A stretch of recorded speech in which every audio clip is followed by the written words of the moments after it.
I'm gonna show you how to set up liquid glass for lock screen clock on your iPhone. Some provide full guide, but some device not showing here this option and provide solution. So simply long press in your display.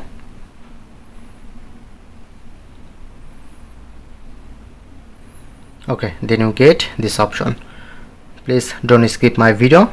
I hope you just follow my all process, then you get 100% solution. Okay, as you can see, showing you to this option. Select the clock, then you get this option. Okay, select any font.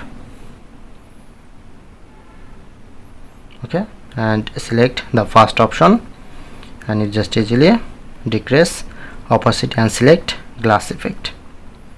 Okay, now successfully set up this overall setup. Press on done. But if you don't get this option, so let's go to fix. So open your settings, scroll down, press on general, press on software update. So you must be update your iOS 26.2 because this feature only iOS 26.2. When you update this, then you enjoy this feature.